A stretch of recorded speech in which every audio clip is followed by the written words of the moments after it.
ಒಂದೊಂದು ಜಾಗೃತಿ ಜಾಥಾ ಮಾಡ್ತಾ ಇದ್ದೇವೆ. ಈ ವರ್ಷ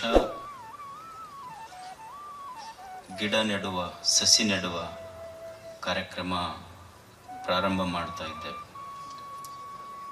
ನಿಮಗೆಲ್ಲ ಅದರ ಸ್ಲೋಗನ್ ಗೊತ್ತಿರಬೇಕು. ಈ ವರ್ಷ ಲಕ್ಷ ವೃಕ್ಷೋತ್ಸವದ ಸಂಕಲ್ಪ. ದೈವ ಸಾಕ್ಷಾತ್ಕಾರಕ್ಕೆ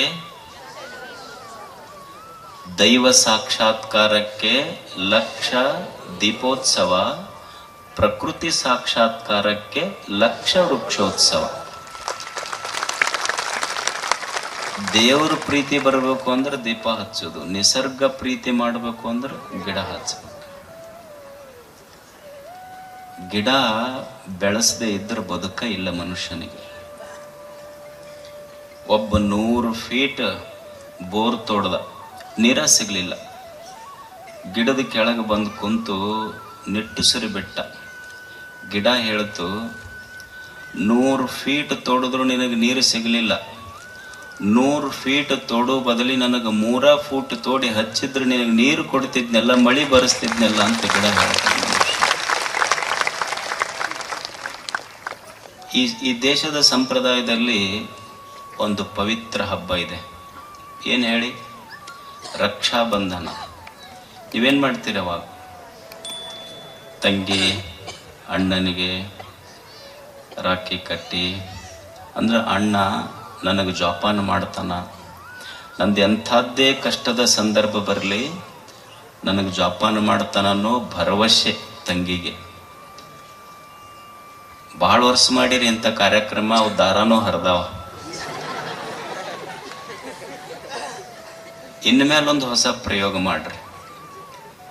ಎಲ್ಲಾದ್ರೂ ಒಂದು ಗಿಡ ಮುರ್ಯಾಕ ಬಂದಿತ್ತು, ಅದಕ್ಕೊಂದಿಷ್ಟು ಬೇಲಿ ಇರಲಿಲ್ಲ, ಯಾರೂ ನೀರು ಹಾಕದೆ ಇದ್ರೆ ಬೆಳೆಯುವ ಗಿಡಕ್ಕೊಂದು ಬೇಲಿ ಹಚ್ಚಿ ನೀರು ಹಾಕಿ ವೃಕ್ಷಾಬಂಧನ ಮಾಡಬೇಕು. ಅದು ಜಾಗೃತಿ.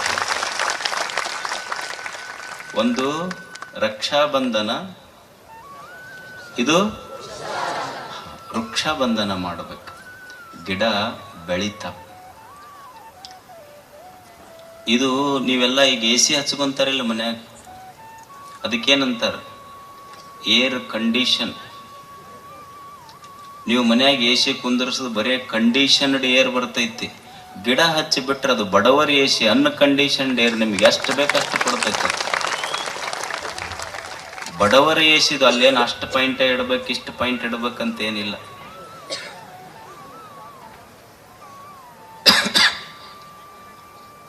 ಇಲ್ಲೊಬ್ಬರು ಪುಣ್ಯಾತ್ಮ ಬಂದಿದ್ದಾರೆ.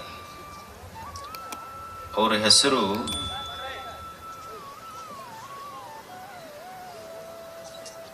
ಗೋಳಪ್ಪ ಭಟ್ರಳ್ಳಿ ಅಂತ ಹೇಳಿ.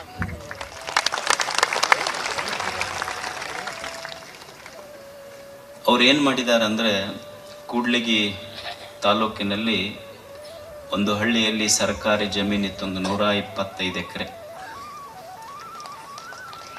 ಆ ಸರ್ಕಾರಿ ಜಮೀನಿನಲ್ಲಿ ಗಿಡ ಹಚ್ಚಿ ಬೆಳೆಸಿದ್ರು. ಅವರು 121 ಎಕರೆಯಲ್ಲಿ ಗಿಡ ಹಚ್ಚಿ ಬೆಳೆಸಿದ್ರು. ಆಶ್ಚರ್ಯ ಅಂದ್ರೆ 21 ವರ್ಷ ಸರ್ಕಾರ ಅವರಿಗೆ ಪಗಾರನ ಕೊಟ್ಟಿಲ್ಲ, ಆದ್ರೂ ಗಿಡ ಬೆಳೆಸೋದು ಬಿಟ್ಟಿಲ್ಲ ಅಂತ. ಈಗ 4-5 ವರ್ಷದಿಂದ ಸರ್ಕಾರ ಅವರಿಗೆ ಪಗಾರ ಕೊಟ್ಟಿದೆ. ಆಮೇಲೆ ಒಂದ್ಸಲ ಕಾಡಿನೊಳಗ ಕಾಡು ಹಂದಿಗಳು ಬಂದು ಅವನಿಗೆ ದಾಳಿ ಮಾಡೋದು. ಅವರಿಗೆ ದಾವಣಗೆರೆ ಆಸ್ಪತ್ರೆ ಕರ್ಕೊಂಡು ಹೋದ್ರಂತ. ಆರಾಮಾದ್ಮೇಲೆ ಆತ ಸೀದಾ ಮನೆಗೆ ಹೋಗ್ಲಿಲ್ಲ, ಹೋಗಿದ್ದು ತಾನೆಲ್ಲಿ ಗಿಡ ಹಚ್ಚಿದ ಕಾಡಿಗೆ ಹೋಗಿದ್ದ ಮನುಷ್ಯ ಆತ. ನಾವು ಉತ್ತರ ಭಾರತದಲ್ಲಿ ಒಂದು ಹೆಸರಿದೆ, ನೀವೆಲ್ಲ ಈ ಹೆಸರು ಕೇಳಿರ್ಬೇಕು, ಸುಂದರ್ಲಾಲ್ ಬಹುಗುಣ ಅಂತ ಹೇಳಿ. ಸುಂದರ್ಲಾಲ್ ಬಹುಗುಣ ಅವರು ಒಂದು ಅಪ್ಪಿಕೋ ಚಳವಳಿ ಅಂತ ಮಾಡಿದ್ರು. ಯಾರಾದರೂ ಗಿಡ ಕಡಿಲಿಕ್ಕೆ ಬಂದ್ರೆ ಆ ಗಿಡಕ್ಕೆ ಹೋಗಿ ಅಪ್ಕೊಳ್ಳೋದು. ಅವರು ಚಿಪ್ಕೋ ಚಳವಳಿ ಅಂತಿದ್ರು, ಅದಕ್ಕೆ ಕನ್ನಡದೊಳಗೆ ಅಪ್ಪಿಕೋ ಚಳವಳಿ ಅಂತ. ಆ ಗಿಡಕ್ಕೆ ಹೋಗಿ ಅಪ್ಕೊಳ್ಳೋದು.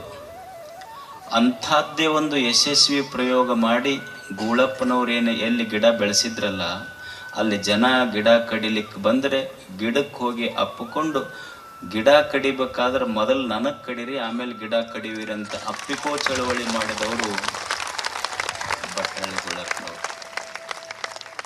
ಸೊ ಅಂಥವರು ಇವತ್ತು ನಮ್ಮ ಮಧ್ಯದಲ್ಲಿದ್ದಾರೆ. ನಾವು ಸಹಿತ ಇಂಥ ಪುಟ್ಟ ಪುಟ್ಟ ಸಂಕಲ್ಪಗಳನ್ನು ಮಾಡಬೇಕು. ಇವು ವೆಡ್ಡಿಂಗ್ ಆ್ಯನಿವರ್ಸರಿ, ಬರ್ತ್ಡೇ ಇವೆಲ್ಲ ಮಾಡ್ತಿರಲ್ಲ ನೀವು,